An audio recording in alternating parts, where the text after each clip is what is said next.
The following is a special presentation of Tony Kurre Radio.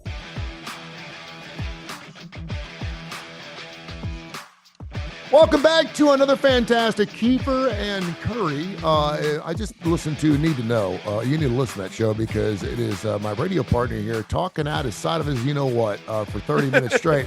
I've never seen anything like it. I've never seen someone go into the show and say, I have no clue what I'm going to talk about, and somehow fill 30 minutes. It was the most amazing thing, everything. And so, I have to write tags for all these podcasts that I'm going to do.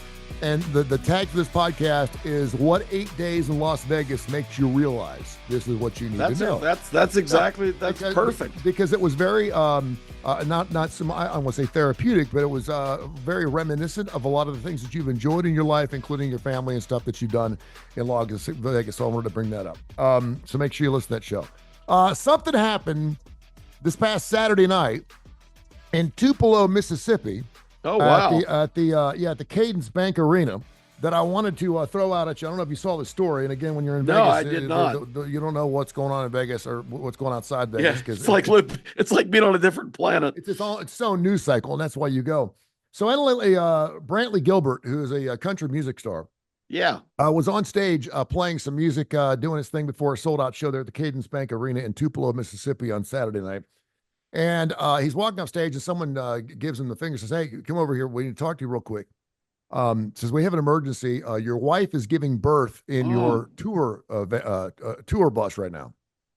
And he's like, "Holy smoke!" So he walks. I did hear this, but I don't know details. He walks off stage, and of course, no one in the crowd knows what's going on. They think it's like an intermission. He walks off stage, and while she's giving birth, he gets on Instagram and does an Instagram live thing and says, "I'm at a show right now in Tupelo, Mississippi, and my wife has just decided to go ahead and give birth." He called her, quote unquote, a freaking savage because she's just a monster for doing all this while he's on the road and she's on the bus and she's giving birth to a little boy named Abraham. Her name is Amber. And he's like, "My wife is a freaking savage, man. She's just amazing." He was like, "I cannot believe I get a chance to even," and she's very, very attractive, by the way. She's very pretty. Not to say that means anything, but it does.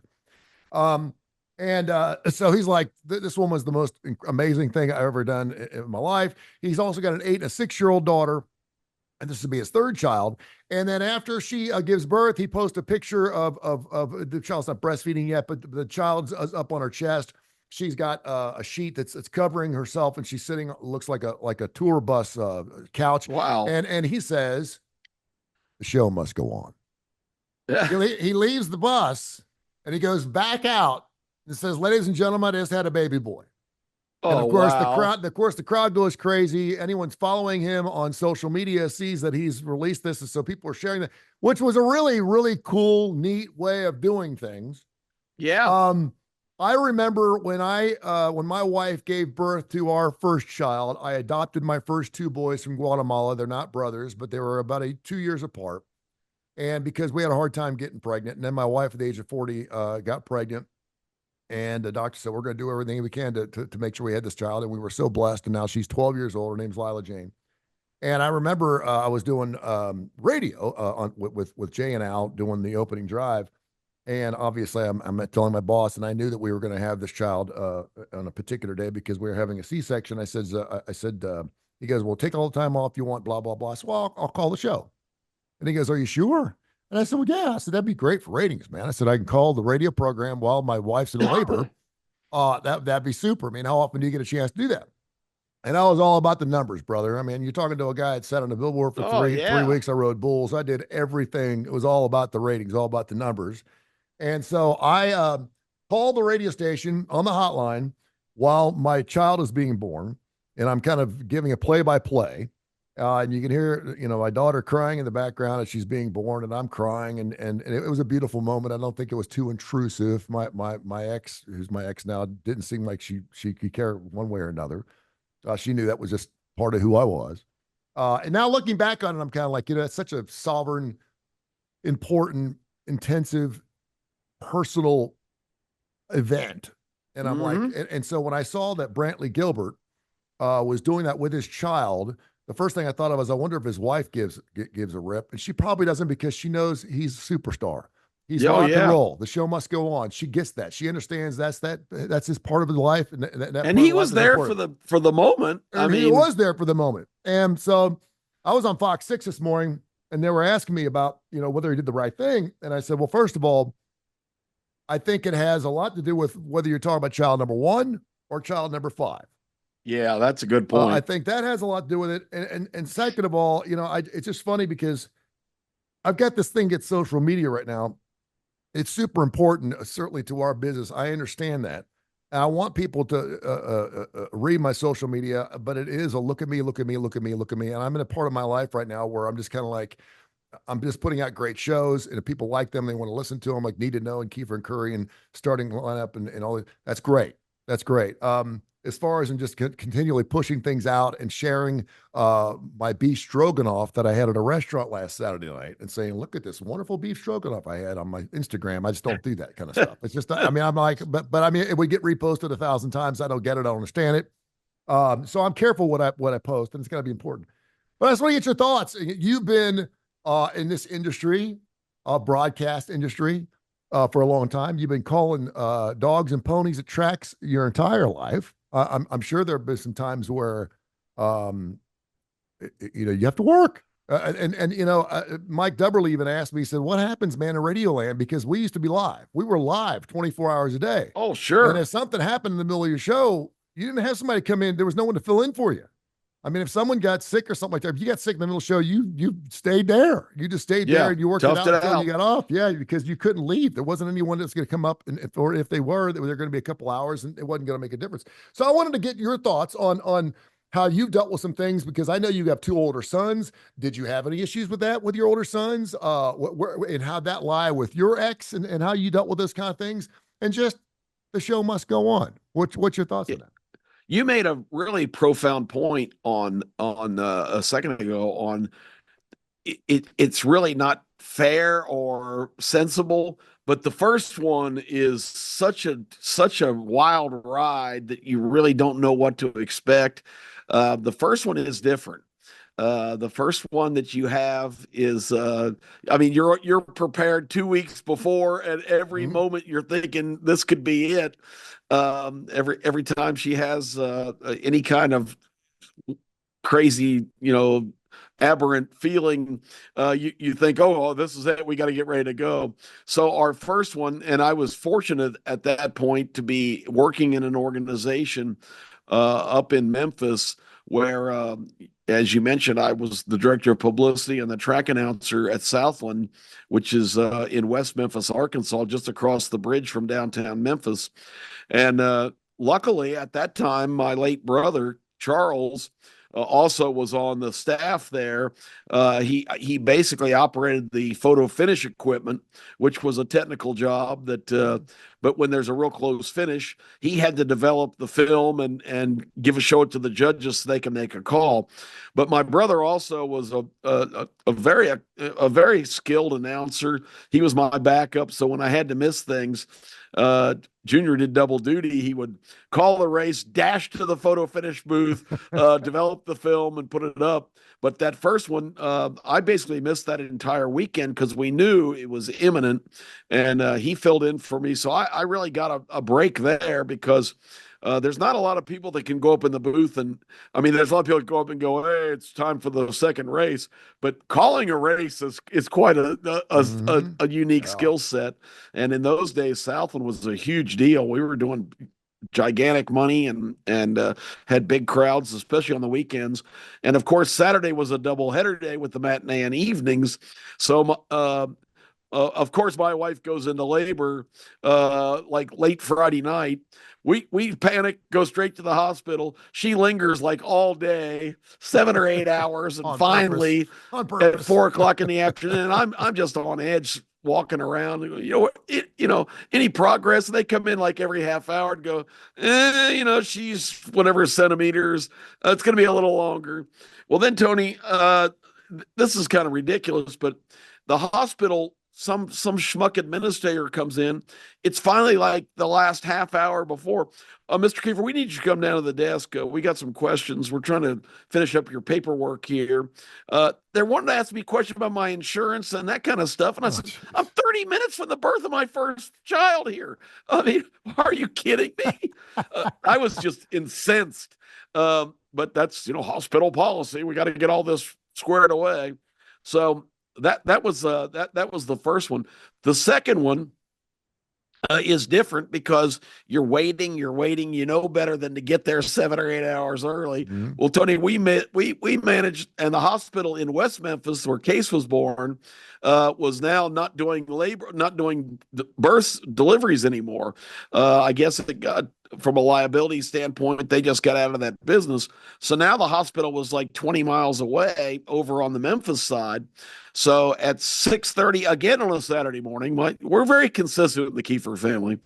I have to load Kathy in the car and drive like a maniac because she goes, I think my water's about to break, and I'm going, not here, not now. So we just haul ass across the giant bridge that goes over the Mississippi River and get into Memphis and finally get to the hospital about 10 minutes to 7. They hustle her in there. It was so stressful, Tony. I'm standing there at the bedside, and all of a sudden I feel real lightheaded. And next thing I know, I'm on the floor and people are trying to revive me. I have fainted, and the birth hasn't started yet. It wasn't I've already seen it. I've been there, done that. But it was just the stress, I guess. So they're having to tend to me. They're just ignoring her. She's 8 minutes from giving birth. But they get me back on my feet, and I'm there to witness everything. And so that's my two experiences. But you're right. That first one, you don't have any idea what you're doing.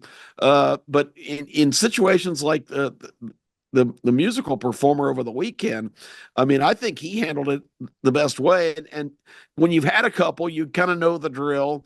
They're out, they're good, they're doing well. Just think about the Old West before we had all this sophistication. I mean, people just out on the prairie just did this routinely, which is amazing to me after seeing how it goes now. I'm sure you probably feel the same way. Well, yeah. I mean, your wife would, her water would break, or if she get pregnant, it's not like you're hopping in a horse and carriage. No. You're 3 and 4 days away from everyone. So it just happened, and then, you'd hope like heck a doctor would come see you within 3 or 4 days. And that's a beautiful thing about God, what he did. I mean, there is a way for it to actually happen. That's why women have given birth in the backseat of cars. And police officers can do it and everything else. It kind of takes me back to the show must go on. I was watching something on the History Channel about Teddy Roosevelt. Do you remember when Teddy was up on the pulpit and gets shot? He gets shot. He gets shot. Unbelievable. He gets shot in the chest. Okay, he gets shot in the chest at close range and continues his speech while he bleeds. Yeah. Well, that's, and I know a lot of people don't like Donald Trump, but in an interview recently, he said his first instinct in Butler, Pennsylvania, a month or two ago was when they got him on his feet. He says, "I wanted to finish my speech," and they said, "Hell no, we're getting you out of here." No, he's bleeding like a sieve. He would have. When you're a performer, and you and I have done a lot of these kind of deals. I mean, you're committed to doing your show, and it's kind of, it's almost obsessive, but yeah, Teddy Roosevelt actually shot. Luckily, he had some kind of metal cigarette case that blunted the bullet, but it still was in the chest, and he just pressed on, which is just unbelievable. I mean, it really is. Yeah, and there was no one there to tell him, Mr. President, when you go. And he was like, no, I'm not. They told Trump, you're out of your mind. Yeah. You're out of here. Boy, and listen, his fan base loved that. Because let's be honest, and Joe and Donald are about the same age now. If that's Joe's getting down and probably coming out on a stretcher. He ain't walking out. There's no question. And again, anytime you've ever bled any from anywhere in near the face and the ears and stuff, man, it just bleeds profusely. So I'd be honest with you, I thought the election was wrapped up that day. I thought after when he said fight, I thought, okay, this is over. Yeah, with the American flag in the background, it's almost like it was posed. Like unbelievable. But I have a thought, several things. I remember getting food poisoning at gigs where, I had to walk off stage, and I did that at a concert once. Um, snow was never going to stop me from doing a show because, radio, the definition of radio is to inform the community, the public community. It's radio was made. We have radio stations that could cover the entire United States of America. And if it was just about entertainment and communication, then we just have 3 or 4 radio stations. We have thousands of radio stations, and that's because we need to know what's going on from a local standpoint. Radio stations are created for locality. That's why this whole idea of everyone doing syndication kind of sucks, because you can hear it everywhere.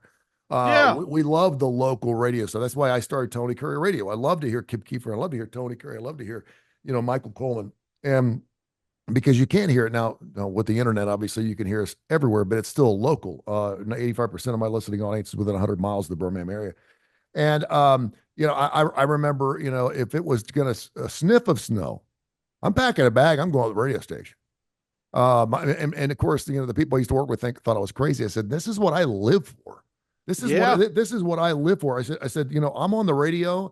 I want people to listen to me because this is the only place they can get information. I will tell you how much I loved radio, and you're gonna freak out when I say this. I moved to Louisville, Kentucky, back in 1986, and I was there for 3 derbies. And every derby, I requested to work on the radio station that entire afternoon from like noon to 7.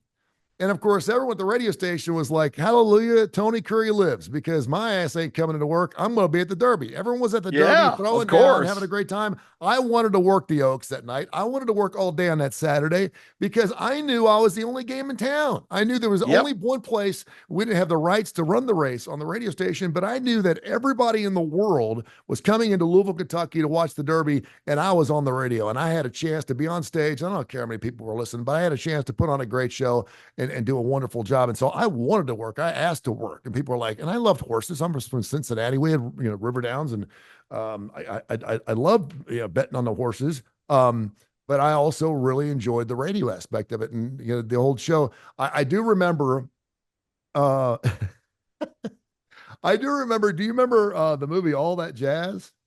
Oh yeah. With Roy Schneider.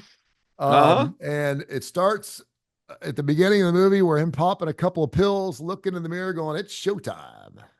And then by the end of the movie, he's taking like 6 or 7 different pills. He's popping, his eyes are drooping down to his kneecaps. He's lost his hair. He looks like shit. It's too drunk. And he's like, it's showtime. He was going to do whatever it took. He was going to take whatever it took to get out there and do all that jazz. Absolutely. And it's showtime. And I do remember there was a portion of my life where I may have been up for a day or two, and all of a sudden, that's right, I got to be at the Jitterbugs gig tonight from 4 to 7 or whatever. And I remember standing for that mirror like Roy Schneider going, it's showtime. And you pack it up and you head out there and you just get it done. And do what you got to do. Yeah.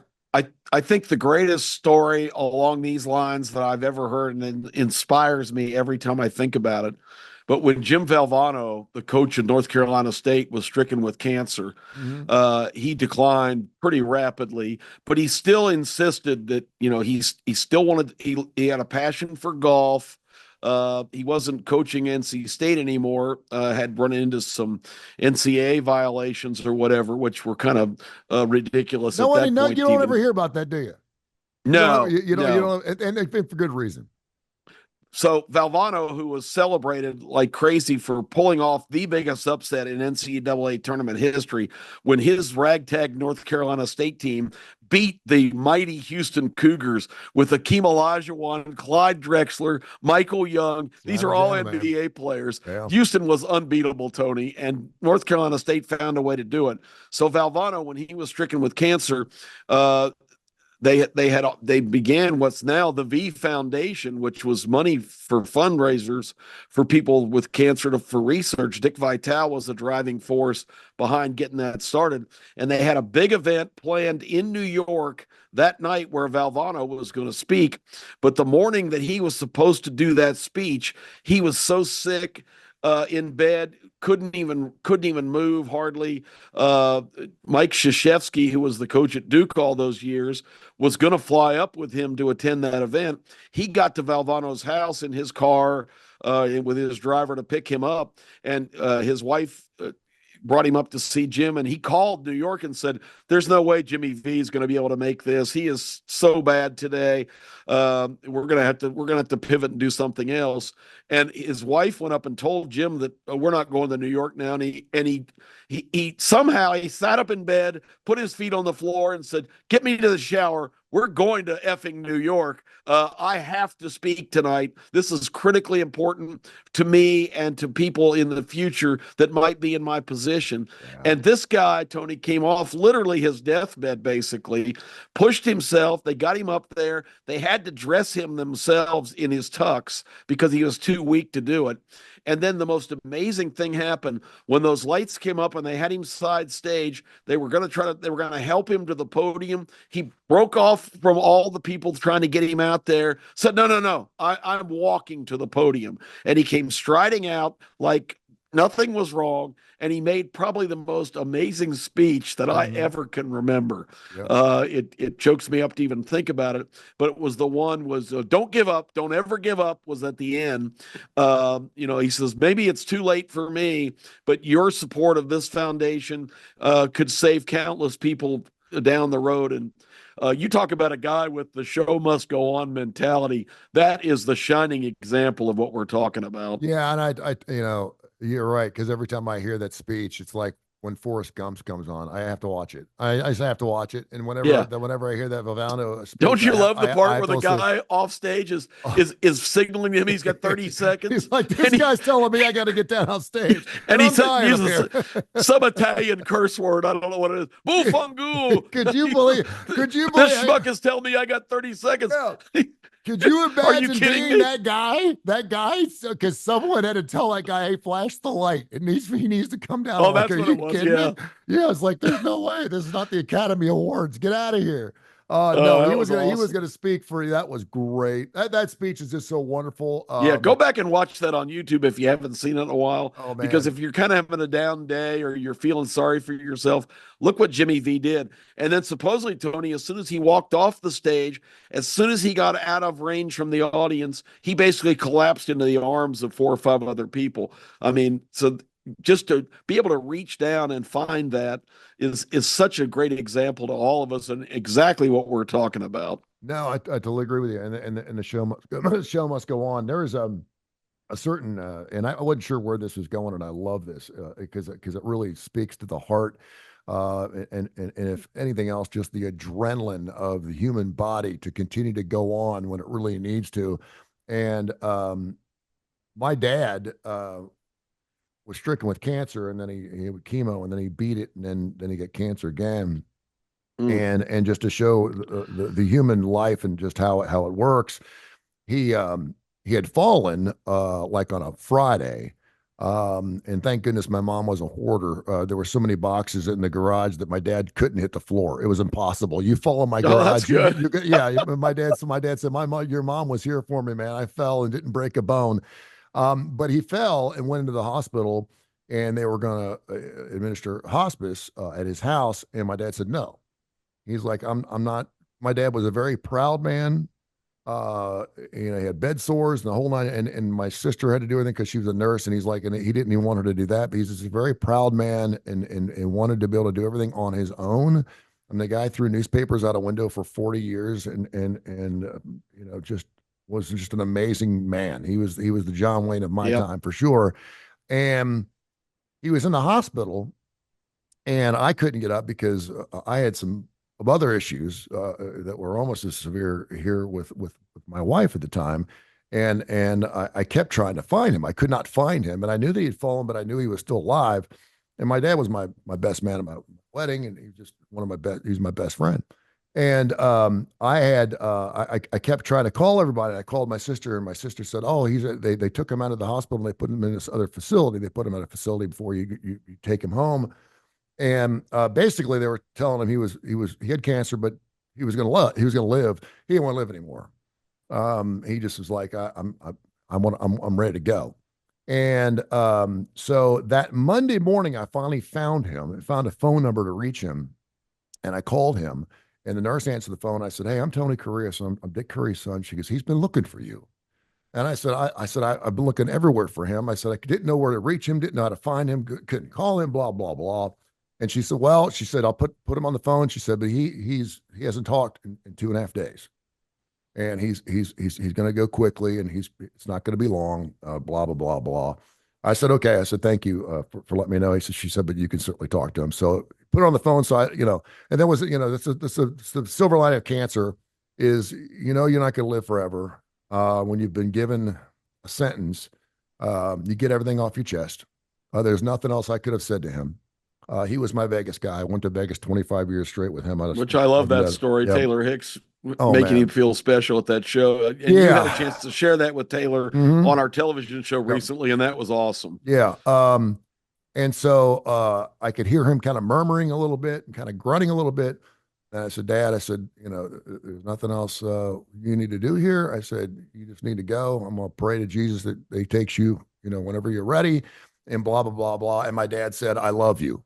And I could hear it as plain as day, that I love you. And I could hear, I could hear the nurse gasp, like, she's like, Richard, you spoke, and then he had the phone back to the nurse, and he died that afternoon. And I know that he was waiting for my phone call. I knew he needed to talk to me. That's amazing. He needed to tell me that he loved me first. And I just thought to myself, wow, talk about the human spirit.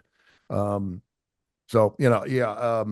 had one last order of business to take care of. He wasn't going anywhere till he did. Yep. And he did it. And that was the kind of man he was. So, hey, great show, man. I love talking about stuff. And I think it's why a lot of people, we go ahead. I mean, the microphone's a powerful force. I've been out here 8 days.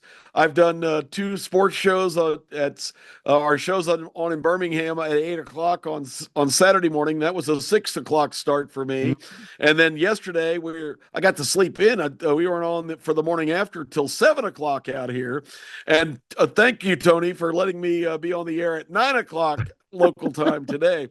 But I'm not going to miss a broadcast, even in Vegas for 8 days. Kip Keefer is still going to the post.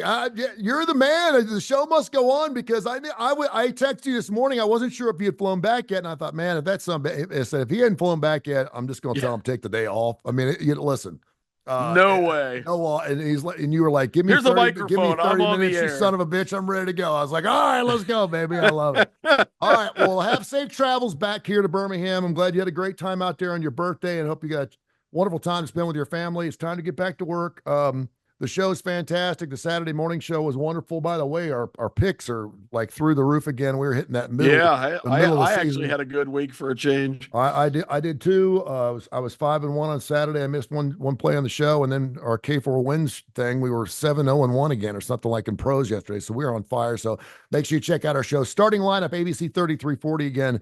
And I love button up against the 3 SEC games. We were right up against the Alabama South Carolina game. Was fantastic. The ABC schedule's been absurd. It's been so good. And I know this week is going to be great again. Mm-hmm. You've got huge games this week: Alabama at Tennessee and Georgia at Texas on the same weekend. That is insane. Isn't that awesome? You're going to have to watch us first, man. We're going to set you up, brother. We're going to have something to say about that's for sure. And I tell you, I said yesterday on my show, I know we have to go, but Alabama, Tennessee, Tony, I have no idea how that game's going to go. I have no clue. Yeah, I think the wrong team may be favored here, but Tennessee's offense just, I don't know what's going on with Tennessee's offense. What happened to it? They were saying it was unstoppable 2 weeks ago. Well, that's not true.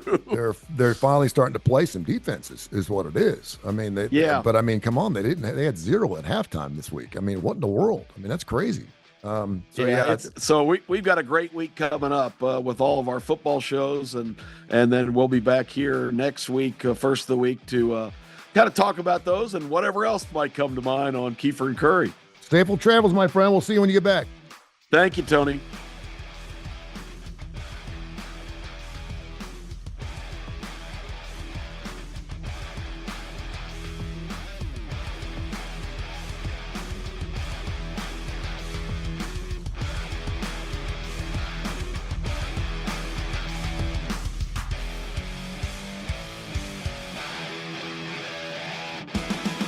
This has been a special presentation of Tony Kurre Radio.